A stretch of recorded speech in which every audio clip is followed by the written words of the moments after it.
been a lot happening out here in these streets. We're just gonna get straight to it, Yes. man. Remy Ma's son, he just got charged for first-degree murder, a murder that took place in 2021. Him and some other guy, some guy who's, I guess, a street dude. What's the details on that? Anybody know? Yeah, I was about to ask you, like, did they just get caught up on that, or this is something that he been sitting for a minute? Like, Well, he I just think got they actually. just indicted him. Yeah, they okay. just Or indicted. they just charged him. What I know is that the guy who was allegedly killed was like a drug kingpin. Right. You know, I heard So that. somebody was trying to connect it to the issue between her and, well, the long-standing issue between her and Nicki. But I haven't really saw anything else. So, okay, this is from USA Today. Remy Ma's son, 23-year-old Jason Scott, arrested on suspicion of a 2021 murder. Jason Scott, the son of Grammy-nominated rapper, actor, and TV personality Remy Ma, has been arrested in New York on murder charges in a fatal shooting that allegedly took place 3 years ago. So, as we expand, the case stems from an alleged altercation in Queens on June 7th, 2021, which left Gillogrove, who's the victim, with multiple gunshot wounds to the head and chest, police said. He added out, USA, huh? yeah, USA Today has reached out to Scott's attorney for comment. A lawyer for Remy Ma, who starred in VH1's Love and Hip Hop New York, said in a statement obtained by USA Today on Friday that Scott was arrested on the basis of very serious, unfounded allegations. Remy Ma wished to address the situation personally, but has been strongly advised by her office not to say anything publicly, as most people in this situation are, as the case is still active. The statement said, to be clear, Jason Scott is innocent and Remy Ma is committed to proving his innocence and fully supporting her child during this time. So that's where they stand on it. And I say sins of the parents because Papoose played the active role in her life as her husband and, you know, stepping up to the plate. I don't know who's this kid's father, but when you think about Remy Ma, her history, you know, she caught that charge when she shot her friend over the money. She did 6 years in prison. She came out seemingly changed, but, you know, still rapping about, you know, not kind of glorified. Right. And then you just think of the lifestyle of a hip hop artist. Do you think some of what she's gotten into, his environment, her surroundings, where he's raised at, and even to a degree, Papoose not really being his father, but not really being able to have that strong of a hold on him, may have influenced him to think that this is something that was a smart thing to do? I mean, do we know that he doesn't have a strong enough hold Right. on him? Because he Right. may have, and you know how kids are, man. They're gonna do what they're gonna do regardless. Right. Well, it's difficult. It's a challenge anytime you're dealing with stepkids. You know that. Well, let me say this, man. First and foremost, he's innocent until proven guilty. Right. Right. Let me start by saying that. A lot of times with these high-profile cases, the case is tried in the court of public opinions before it's, you know, in the court of law, and you get the rumor mill going, and that be the evidence that's presented.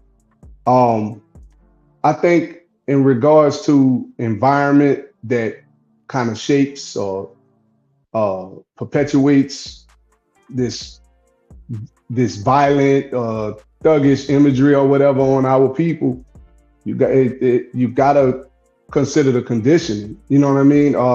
We grew up in some rough areas, bro, and sometimes, you know, you swimming with sharks, you better grow fins and teeth, bro. However, we still don't know all of the details, so anything we say is speculative anyway.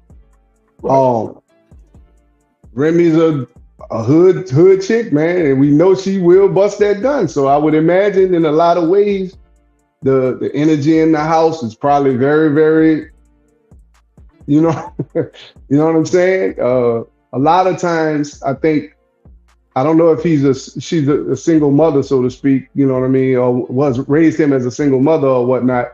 But a lot of times, man, when women have to play the role of daddy and mama, it's a caricature of daddy.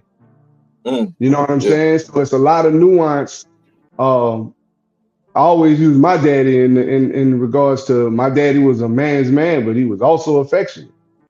You get what I'm saying? So I got a Yeah. balanced view of what manhood is inside the house. We don't know if she had that for herself. We don't know if she had, she was able to provide that or, provide surrogacy in regards to that for her child. Um, but I mean, clearly when a woman is as tough and rough as a Remy, that's a response to the environment, bro. Like you feel Yeah. like she grew teeth and fangs. You get what I'm saying? Facts. So in a lot of ways, she had to be what she had to be to grow up, growing up in the projects in the Bronx.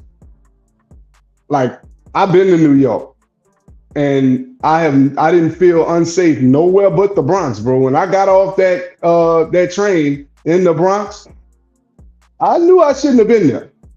You get what Yeah, I'm bro. saying? So I'm like, Different animal. bro, that's New Orleans, bro.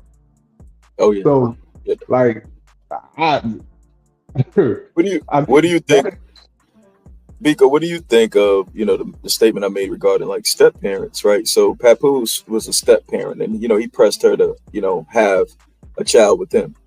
You being a stepdad, do you feel there's a difference in your connection between your biological kids and your stepkids, and do you think their connection to you was limited because of that DNA, and where they as they got older they started to make decisions that you definitely wasn't co-signing?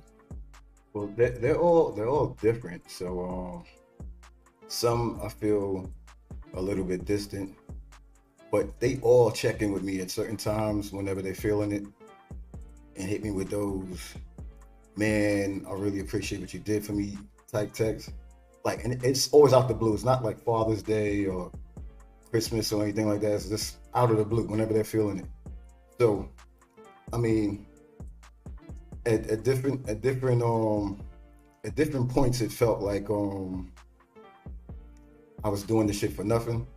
Because sometimes I felt like it was unappreciated. But you know what I mean? Like, I felt like I was always waiting for the, well, you ain't my daddy, Nick. You know what I mean? I was always waiting for that to drop. But I think I was for the most part lucky because I raised them all as mine. I mean, I was a parent before I was actually a parent. You know what I mean? Before I had my own. And when I had my own, I didn't have that time to be you know that feeling of having your firstborn. I didn't have that. When he was born, I just flowed. You know what I mean? It's just I see. It's another kid. It's just another kid to the mix. Because wow. And it's crazy because it wasn't like a thing I was like, damn, I don't want nobody to feel, different because I got my kid now. It just, I was already in mode like, yo, these are my kids. I just got another one. You know what I mean? Like, it wasn't like that was my first one. Later on, I thought about it. So now you see me and my son, and we're like they're close because I'm like reliving the oh shit, I had my firstborn type thing with him right now. Gotcha. So it's deeper than what people think with me and his connection right now and us working out together. I'm thinking along the lines of, damn, like this was my firstborn. You know what I mean? Like, wow. So I'm having a chance to relive that. But this thing keep cutting off. All right. Yeah, but the way I raised all of them, man, like I was definitely involved, but there were times that their mother, even their grandmother at times would I want to say interfere. Like I had like strict punishments. I kind of took after my mother, West Indian woman, you know what I mean? No man around. She was rough, man. You know what I mean? So I kind of so I took on that. It wasn't a lot of like hitting, but I had like stuff like go stand in the corner, you know what I mean, stay in the closet, like, and they'll interfere like, yo, wait a minute, he's been in there long enough, or he's been in the corner long enough, or he hasn't had his game for 2 weeks. It's about time he have it back. So like they would interfere with certain things, but I think that yeah, oh, he did. Put it in the background. Yeah, but for the most part, they let me do my thing, and I think they loved and respect me for who I was. I mean, at the time, you know, they're young, you know, they used to play us against each other and stuff like that. Of course. But I think it didn't matter if I was biological or not. They were always going to be who they all are right now. It didn't matter. It didn't matter. How do you think that is anything you can do as a parent to even help your kids navigate that transition into adulthood, to where you mitigate the decisions, the catastrophic decisions that they make, i.e., you know, taking somebody's life? All you can do, right, is stay the course and keep building with them. Like, certain things come up, like, hey, see, that's why this happened. Because remember, I was telling you that, like, you use the stuff that's happening and take that time, not to say, hey, I told you so, or get down on them, but just to have that conversation. And they still, no matter what, man, they still gonna want to go out there and see for themselves. But they have to always come back like, yo, what you've been telling me, yo, I see it now, yo, I get it, I got my own, and now I'm doing this the same way you raised me, I'm raising them. Like, it always comes back around. Then you got some who just, they don't want to go out there and bump their head. They just naturally just fall in line. So you just got to put it out there, man, and just pray. And just pray. I pray for them, all of them. I pray for them all. Every time. Odell, you got daughters. What is it for you, as far as, because you just had daughters that graduated? Like, your oldest just graduated, so she's starting to make that transition into adulthood. I don't know how heavy-handed y'all are with pushing her into adulthood, or y'all allowing her to make those incremental steps so it could be a lot easier of a transition. What's that like? Well,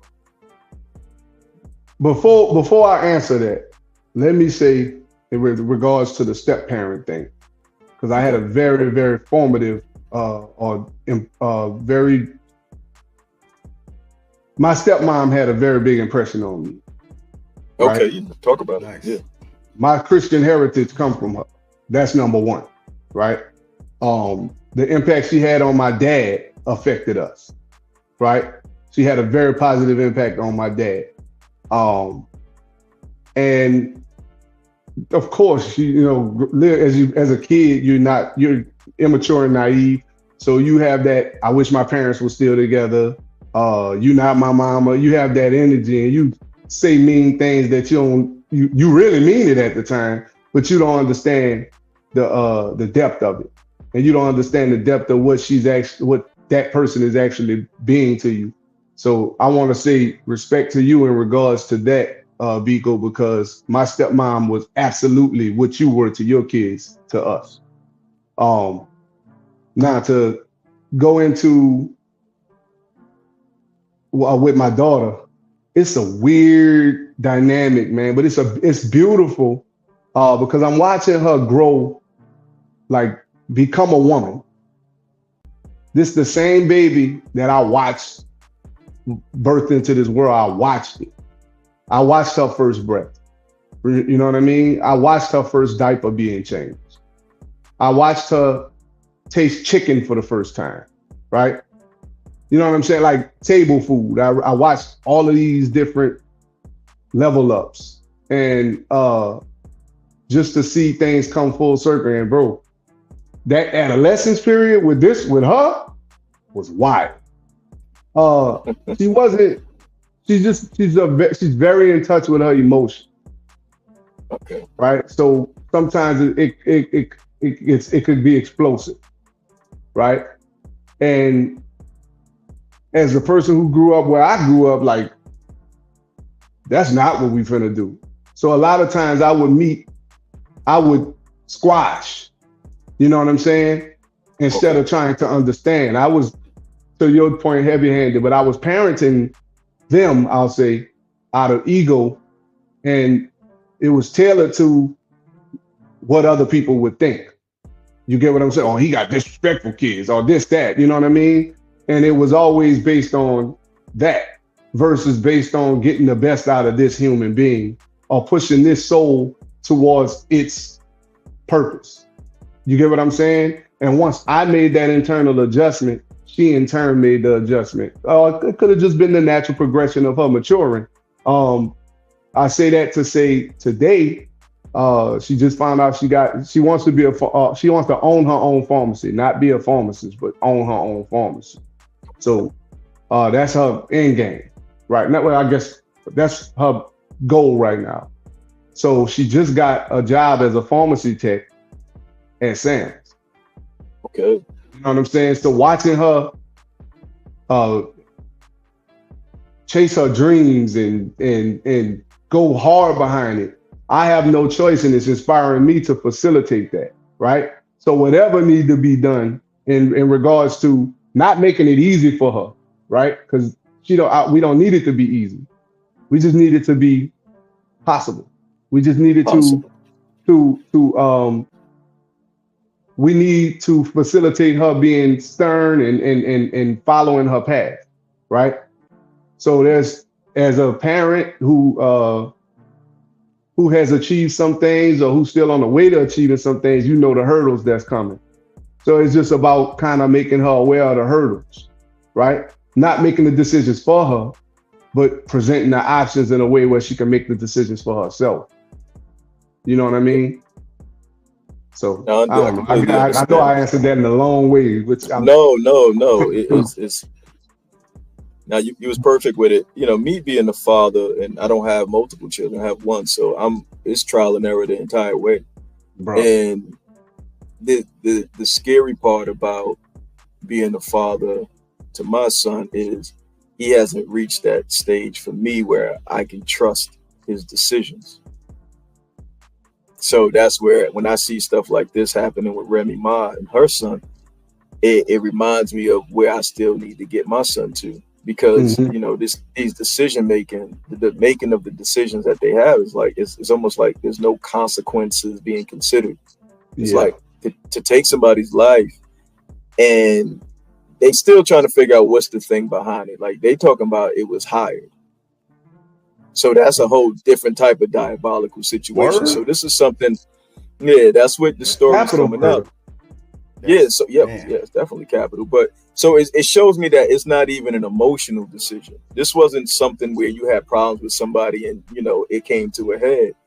This is like, so if this is if someone can pay you to do this, your mom, but your mother is in this place and your stepdad is in this space where opportunity, they're not going to do it for you, but opportunities are there for you not to have to even live this life.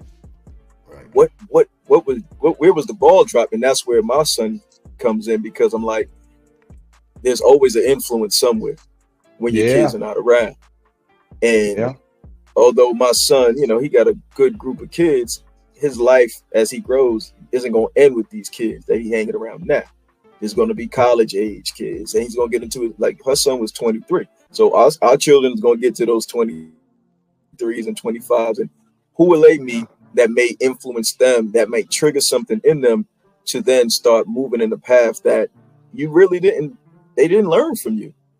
And how do you even combat that? What is it now that we can do with our kids that can help them or scare them enough to understand that that's never going to be okay? Yo, I'm sorry. My bad. No, I just wanted to add, I've been blessed though with my situation, because when I had my first kid, there was already 4 ahead of him that I had a chance to trial and error with. You know what I mean? So him coming up, and my daughter, the last one, her coming up behind them, there were siblings for them to watch and see what not to do. You know? So that kind of helped a lot. It cushioned that blow, like what you're going through right now, Hassan, like trying to figure it out. Like I had help from the other kids. You know what I mean? So that was a blessing. I mean, I didn't realize it years back, but I realize it now. Like, yo, that was really a blessing, because when you have your firstborn, it's like, how do I do this? Like, I don't know where to start. But I had a running start. You know what I mean? So they were a blessing too. So, but I think the best thing we could really do, bro, is, and I don't want to sound cliche, bro, but like number one, give them a sense of their place in the world, right? Give them a sense of something greater than them, than just them, right? They need some kind of, and I'm not saying that's the end all be all because it's not, right? Right. Building character, right? Teaching them like the weight of their decisions, like your decisions and your actions impact more than just you. You get what I'm saying? Like you got to be able to show them repercussions, and I'm not talking about in the sense of punishment, so to speak. I'm speaking in general. Like I used to always tell my son from a baby, bro, what type of man he was to be, right? You're gonna be a good man. You're gonna be a patient man. You're gonna be a strong man. You're gonna be a good husband. You're gonna be a good father. I used to have him say that as a. God damn. Nah, his brother called him. That's all. Yo, look at them. Yo, it's the same look. That's how you know. He called him the same time every day. Yo, I think he do that on purpose, man. He used to be fucking with him. He just be calling him mid sentence, middle of the show. He just be calling him. I'm gonna get him. But yeah, man, it's sad to even when I heard that news, it was sad to me to even hear it, but it certainly sent a little bit of a shock to me because I'm just like, I don't want to ever get that call, you know. You think like, if it is true, but we don't know if it's true or not, or whatever. He might just be caught up with the wrong people, and his name just got thrown in there because of who his parents are. You know what I mean? But I'm sorry, y'all. Nah, you good. You made that. I forgot to block that nigga, man. He's blocked now. But last week I forgot, like the last time we recorded, I forgot to unblock him. So he was calling my wife to get to me.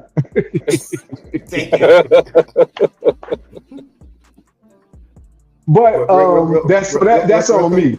Real quick before you continue, but do you think it's a thing where he feel like he needs to live up to his parents are? Because Papoose say those sucker not known for being a sucker. Remy, you already know her jacket. You know what I mean? You think it was one of those like, yeah, it's a strange thing because I never understood the need for children to try to go out there and make their own name when their parents have already established a good name for the family, for the most part, right? Right. Despite Remy, they've elevated the family through their success out of the trappings of the neighborhood.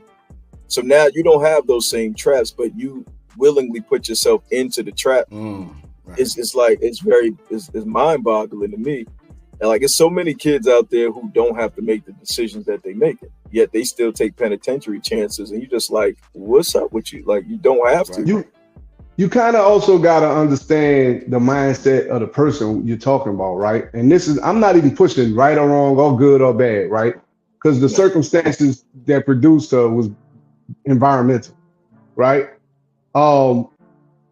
This is the same person who was talking about how she felt when she see rappers with security. You feel me? She felt that made them weak, right?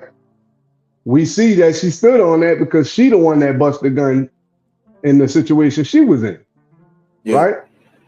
So I don't think the goal was to remove myself or my family from the danger. It's the old keeping it too real adage, right? So if I'm already on it, like, well, I'm still hood, I'm still on it like that, right? I'm living like that. My kids see that, and they become what they see way more than what you say. So is it not sins of the parents, or maybe it's the parents that's the sin? Yeah. In her particular case. In some form or fashion, we are all acting out what we saw. Yeah. All of us, dog. You feel me? From some form of instruction, from some form of mentorship. We are all being what we saw. You know what I mean? So it's like who can be the loudest voice or the Not loudest even. influence for you? Not even. Which energy make you feel the safest? You get what I'm saying? Because, bro, don't get it twisted. I had street influences too. Yeah. You get what I'm saying? I was under some wings as well. But none of them made me feel safer than my daddy. My daddy's a working man, a blue collar guy. So the safety I provide is from a blue collar standpoint. I got you. Yeah, streets can certainly make you feel safe. But when you think about the decisions being made, there's always somebody watching. But I think we've all been trained to believe that there's a higher power watching us. Right now, New York has what I believe to be probably the most cameras next to London in their streets ever. So nothing's ever going to get away. These days, you're not getting away with anything anyway. Nothing. But even without the cameras, is there a God figure watching us? Like, is that even a thing still? Like, is our faith really tied to the belief that there's something beyond us that's truly watching over us? But when you look at all the stuff that's happened, that's being allowed to happen, we talk about free will. Yet a lot of this stuff is it's starting to not even really make sense that it's being allowed to happen. When you look at what's happening in Palestine and Israel, when you look at what's happening in the streets of New York City, so many other places, Congo. I just watched a documentary of what happened in Cambodia and how the Cambodian immigrants is very similar to what's happening in Palestine. They try to make because Cambodia for years was non-communist, and then communist China and all the countries within that invaded Cambodia, and they ultimately overran them, and they killed, so it was like 50,000 people died. And with the people that was left, if they didn't get exiled or sent somewhere, they tried to make Cambodia a peasant country. Just like a permanent working class, basically. Slave class, right? After 5 years, there was intervention from Vietnam. Red Cross came in, and then this guy named Ted, he ended up going to the States, and he ended up becoming the donut king. He's the reason why LA has the most donut shops in the city, and most of them are owned by Cambodians. Wow. So that's how I ended up watching that. But to the point I'm making is God, higher power. What's up with that? Somebody go first. My answer is detailed. I know Cordell's gonna be on this for a minute. My answer is detailed. I know, because me, I'm not religious, man. But I believe in God, man. I believe in a higher power. I believe in the universe and energy and all this stuff working together to make certain things happen. But as far as is there God watching us and everything? I mean, I'm on the fence with that, man. I go back and forth with it, man. You know what I mean? But I definitely believe in a higher power.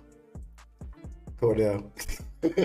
well, let me go. So, raised Muslim, and there was always this healthy fear that Allah would watch over us and punish us, but also bless us if we did good. So very similar to Christianity.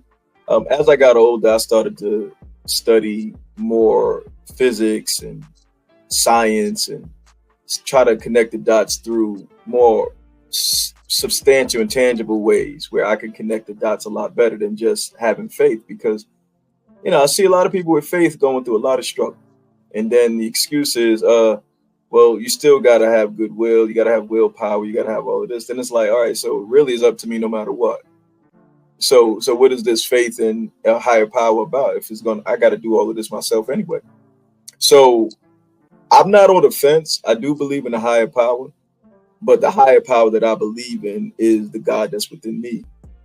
It's not a mythical figure in the clouds. It's what I believe I was made of, and that's the cosmic dust that created the entire universe and the parallel universes that we haven't yet discovered. And if all of that is in me and I can harness that, then I can accomplish and I can do anything. There is no limit. There is no barrier. So my faith is in the belief that I have what it takes to accomplish and be as superhuman as I can be if I put forth the effort. So go ahead. So you believe in the Big Bang theory? Is that where you going with that? I do believe that it all started somewhere, and I do believe that human beings, we just look for ways to explain things that we can't explain. So we give things meaning. And I watched this documentary. Well, I don't know if it's a documentary. Somebody was talking like life is meaningless until you give it meaning. So when we think about how we were created, we don't know. So we have to give it a story, right? We know through science and through research and archaeology that the planet is billions of years old, yet the story of the Bible and the Quran is a couple thousand. Right. So if that's where everything started, what was the meaning of life before all of that started? Were the dinosaurs walking among human beings, or they were just on this planet by themselves, and then it exploded with the meteor, and then human beings started to evolve in lieu of the dinosaurs not being there? So there's a lot of stuff, but I certainly believe in a higher power. The Big Bang is more scientific than anything. I'm big on science, but for me, I'm leaning more towards a higher power. I just don't think the higher power is going to ever intervene in the lives of human beings. I think the higher power is an observer, is a watcher, and it observes. It's us that has to make the difference in our actions. But go ahead, Carter. So, should I play some Mahalia Jackson before we start this? No. I don't fancy myself a religious person, right? I fancy myself a believer in relationship, right? Relationship to God, with God, right? So when he created man, the one thing he gave us that I don't believe animals have is free will, right? He's not going to infringe his will on us, right? And there's nuance to that. But for the sake of what we're talking about, I believe that God he has a perfect will and he has a permissive will, right? In his permissive will, he allows us to make those choices. You can choose to be in his perfect will, or you can choose his permissive will, right? His permissive will is subjugated to our free will, right? But we can choose to adhere and submit to his perfect will. And his perfect will comes provision. In his perfect will comes protection. Because I think it's in Jeremiah, the book of Jeremiah, he said, before I formed you in your mother's womb, I knew you and I had plans for you, plans to prosper you and bring you to, and I'm paraphrasing here, to prosper you and bring you to an expected end. So I believe that God is sitting outside of time, right? Because time is something he created. He's sitting outside of time and he's seeing it play out, right? And he has set checkpoints that we can either choose or not choose. But that's, once again, delineating between his perfect will and his permissive will, right? I think a lot of times what we're seeing in society is a lot of us are doing just what we want versus what God set for us, right? We have that choice though, because he don't force us to choose his way. You get what I'm saying? There's consequences both ways. You know what I mean? But that's, and I believe in daily life, we choose both his perfect will and his permissive will. And as it relates to the faith thing, right? I was talking, I think I did a video last week talking about the difference between faith and knowing, right? Faith is belief without facts. There's no concrete evidence, like scientifically, that proves God's existence, right? But we all have experiences that let us know, information experiences, right? That let us know that there got to be something governing this. There's an intelligent design here, right? There's something overarching that's guiding this thing, right?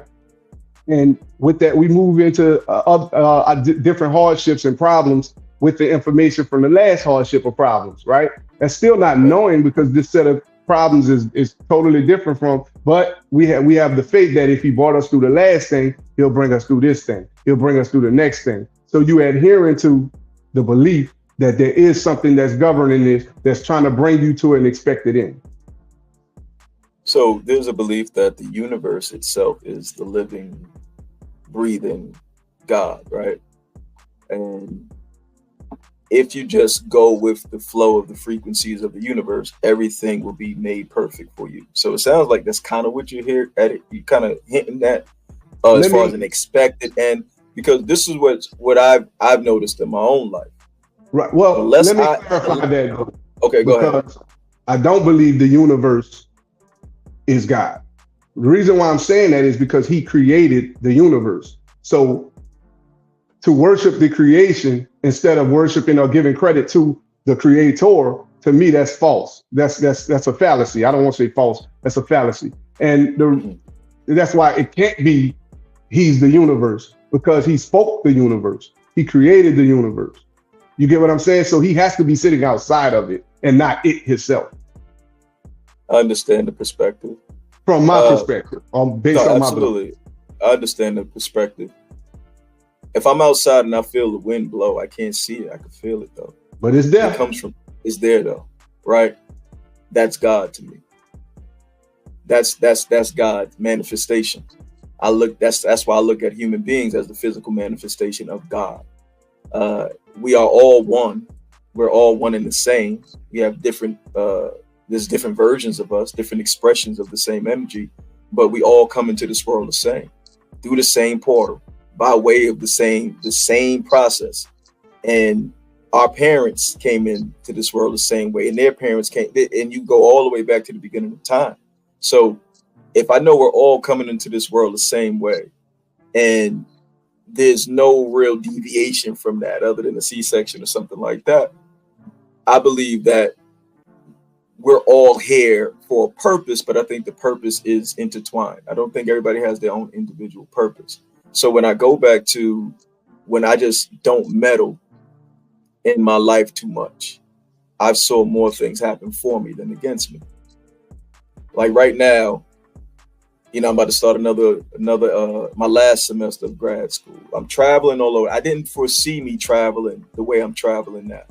But the moment I just let go and I just kind of went with things, it just started happening.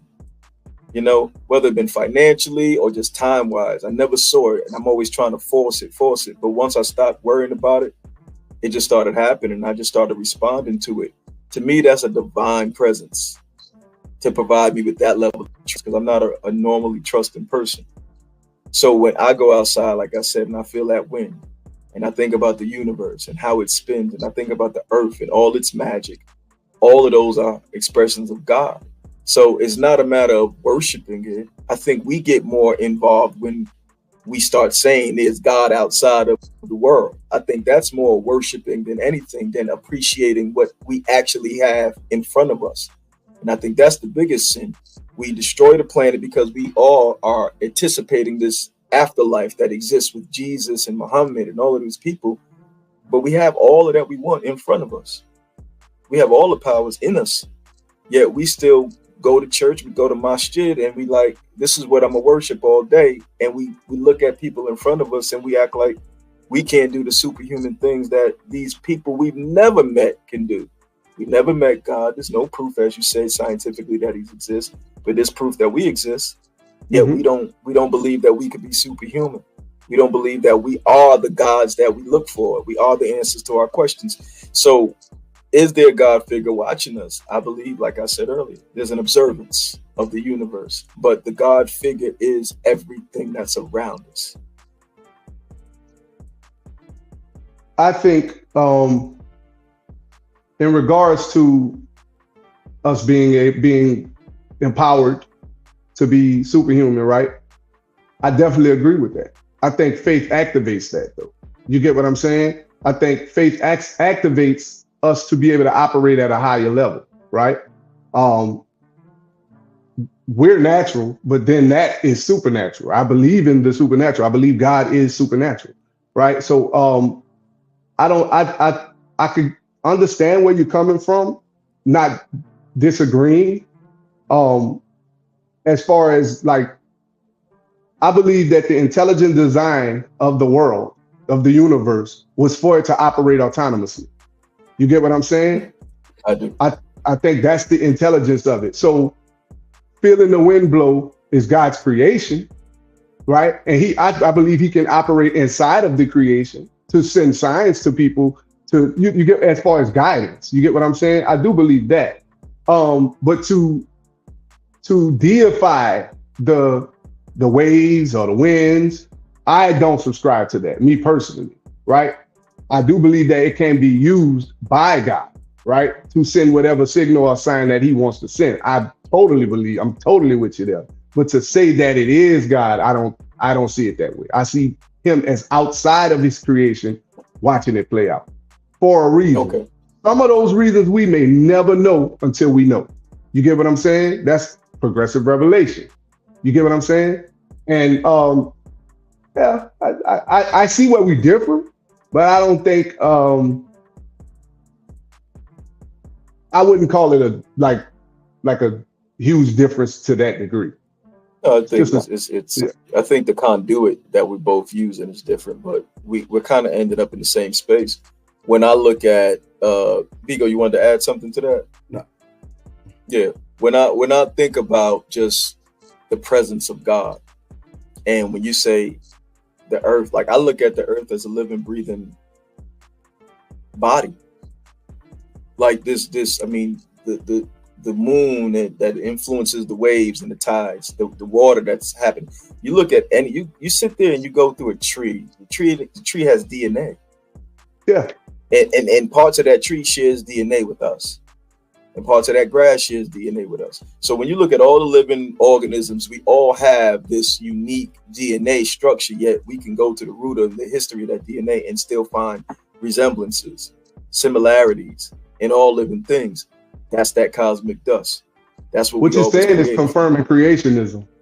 Right, but it also confirms that if I can have this, if what I have in me is inside this tick or inside this insect, then it's all me. Then you are me as well, just a different expression of me. Right? Well, you kind of get into metaphysics at that point, right? But it's all God, right? If I'm saying that if I'm saying that I'm of God and what God has is in me, then yeah, it is metaphysical. It's a physical manifestation of what we try to explain every day, which is God. But I think the closer we get to God being a part of us, the closer we get to the freedom of our intelligence, and we start to really expand our minds beyond what we have been able to do so far. Because right now, what I hear through you and a lot of people is that there's always this person outside of what we are allowing things to happen. And I want us to really start to lean inward more instead of outward, because the longest we have this person or this thing operating outside of us, we always got a scapegoat. We always got a reason. Let me clarify that, right? Go ahead. What I'm saying in regards to God having a perfect will and a permissive will is not me shirking accountability or responsibility, because whichever one I choose has a repercussion. There is a response to what I choose regardless. So that is coming back to me being accountable to it, right? And I know a lot of people use religion to hide a lot of their bullshit. That's not what I'm saying, right? So I know where you're going with that, right? And I totally agree with you. I'm gonna eat the fruits of the seeds I plant. Period, point blank, bro. Right? As long as the earth remains, seed time and harvest. You feel me? You're gonna plant, and you're gonna pick up exactly what you plant. You're gonna reap what you sow. So when you make choices, just know that that choice is a seed, and those seeds will produce, right? You just gotta make sure you planting good seeds, right? And there's no formulaic, like you're not gonna make the right choices all the time, right? Absolutely. But the goal is for you as a soul to learn from the choices and the repercussion, acknowledge them, right? And grow from them. I don't think, but a lot of people don't get to that point because they start hiding behind religious, practice, right? So they don't shoulder the accountability. They don't shoulder the responsibility of their own personal spiritual growth, right? They get stuck at playing church, or if you will, or playing Nash jig, right? They get stuck at that. They don't graduate to the point of doing the soul work, because that requires a personal relationship with your creator. You get what I'm saying? It's not about, like, prime example, right? Whatever my pastor say on Sunday should be a confirmation of something God said to me during the week. Okay. That's the goal to get to, right? It's not just about regurgitating everything my pastor said. The goal is for that to be confirmation or guidance. Do you think when we look for those things, we always find them though? What you look for, you're gonna, because I believe that if you look for it, you're gonna see it. So I can always look for something to connect the dots. So I've been finding dimes all over the place since last year. I remember you was talking about that. And it hasn't stopped. I looked for the meaning, and now it's just every time I see one in the strangest places, I just grab it and I just smile and I just put it somewhere, dog. Yo, hi. I have a question. Oh man. I couldn't help it. Yo, he finding dimes all in St. Lucia and finding dimes in Amsterdam. But I would say look for the significance spiritually of silver. Look for the significance spiritually of the number 10. And I think that may give you a perspective on why you finding dimes. Because it's got to be a sign. Yeah, I think it's a sign. Go ahead. We've all had those situations where we were like, yo, that was nothing but God, yo. Like, and I had too many to count. Too many. Like, what is that? Because it was obviously an intervention. Like, obviously, just like nothing other than that. Protection. From who?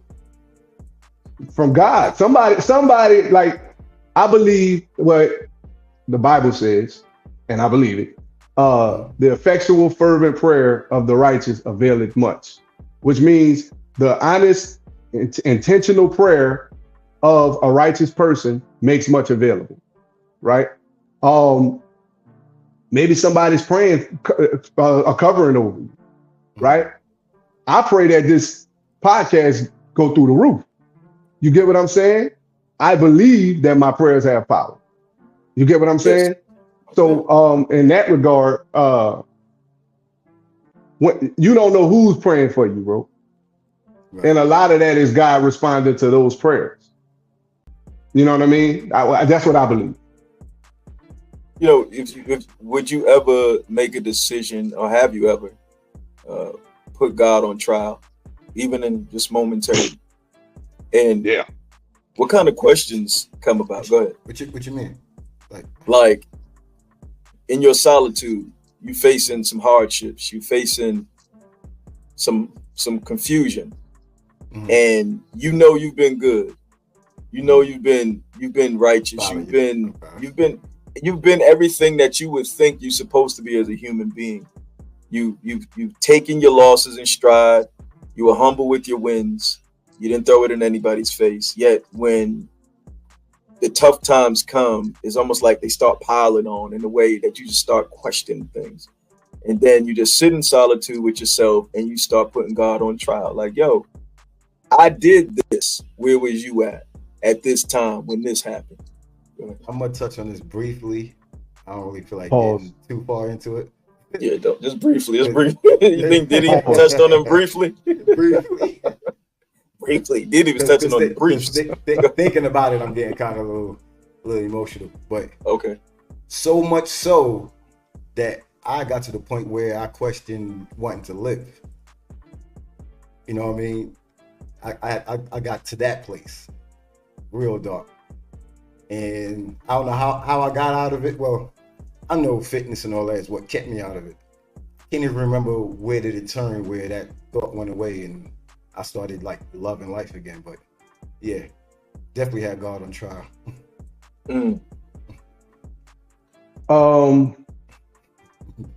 Yeah, every I time don't he think smiles it's before he wrong. talk, I was like, Like, I don't think it's wrong to question God or to quote unquote put him on trial. Like, but you better be ready for that clapback, because God clapbacks is epic, bro.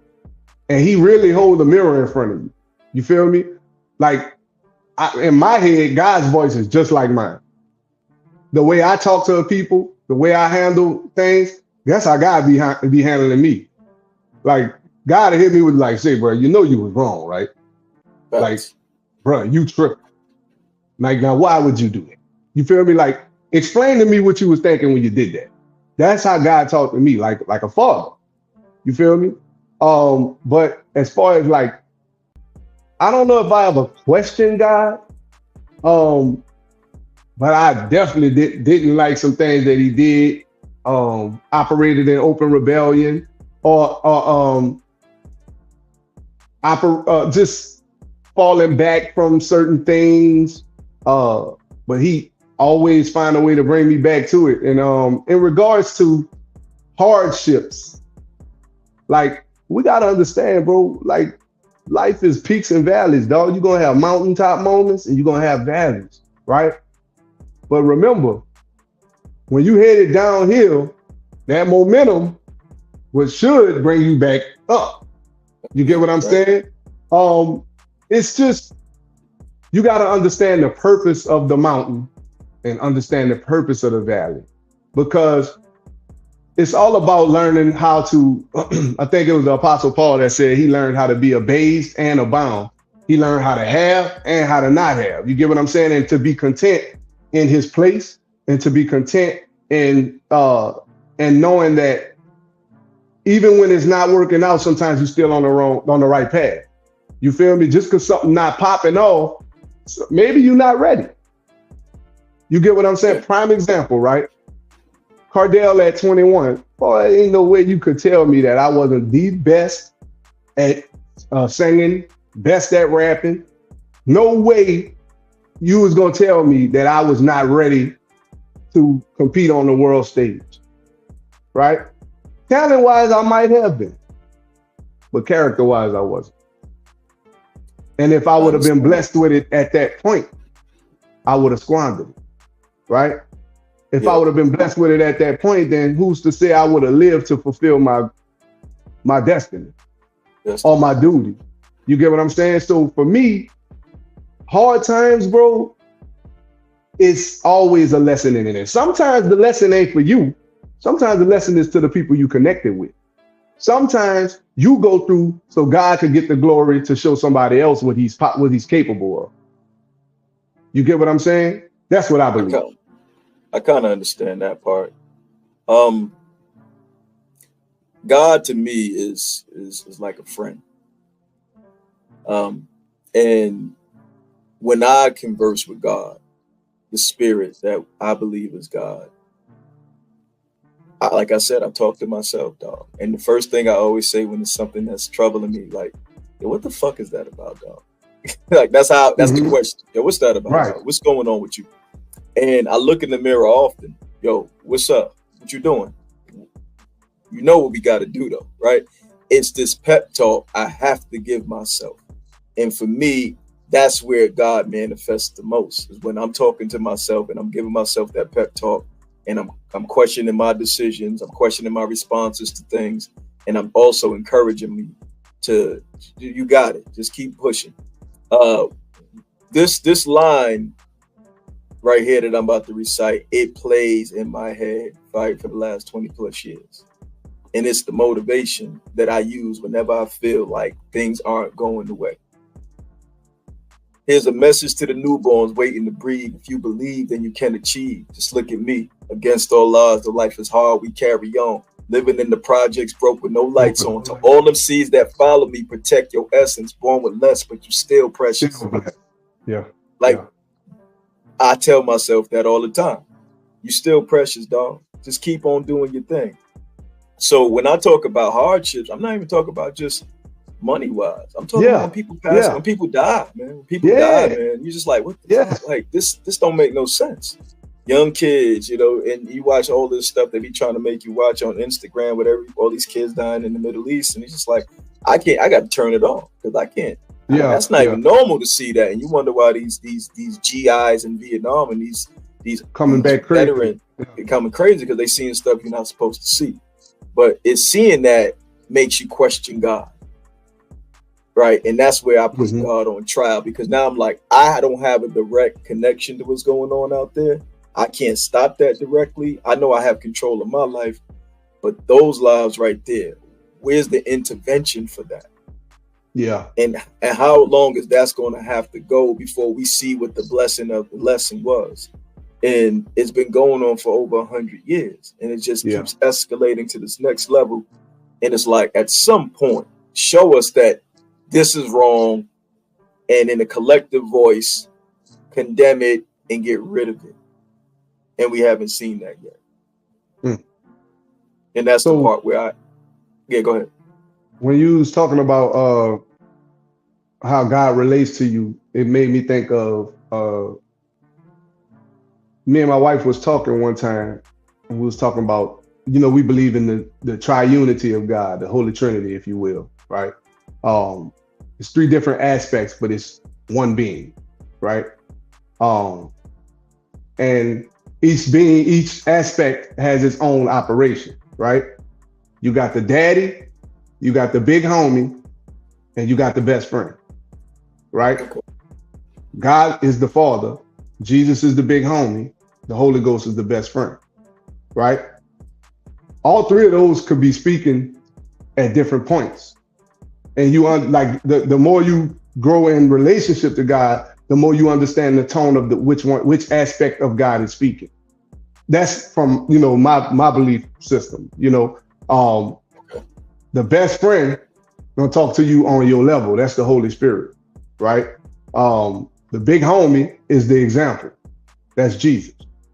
And God the Father is the creator, the wisdom, the, you know, like that father figure. And depending on the tone of the message that he getting to you, whether it be through nature or whatever, right? Depending on the tone of that message, you know which one I know which one is speaking. Okay. It made me think of that when you said that. That's why I said. No, and I think that's the best way to kind of explain it, because I remember having that conversation in the past, and I was like, how's it going to be three versions of God? And then when they was like, no, it's just all one, just different representations, right? It's also kind of what I talk about when I say we are the physical manifestation of God. And we're all different expressions of the same cosmic energy that created everything that we see in front of us. So that's where I get my whole God King from and all of that, because I truly believe that. And I challenge myself to be superhuman every step of the way. And so there's no boundaries that I think I'm ever going to feel confined by.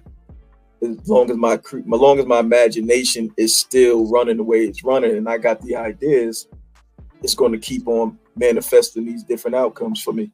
So we're approaching the 1 hour mark.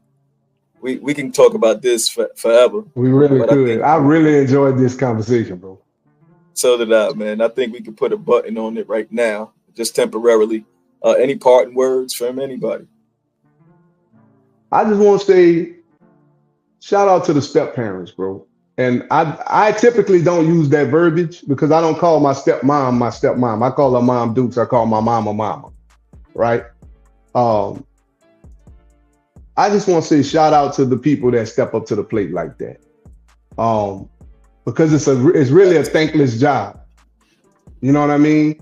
And to Lynette, Teresa, Porray Henry, I love you. I appreciate everything that you poured into me. I appreciate all of the sacrifices. If I don't call you enough, blame my head, not my heart. But I want to say thank you because it's on my heart to say that publicly, that you had an immense impact on my life. That's what's up. I didn't have any step parents, but shout out to all the step parents for sure, because I think parents can be a thankless job. Just being a parent can be a thankless job. you don't really feel you don't feel it. You don't feel the love until later on. But we know that the seeds we planting is for them to grow. And we grow from it as well. So absolutely, shout out to them. And shout out to this clip of this comedian explaining he was a teacher and he had this white kid who had a black step parent. The kid was calling himself a step black.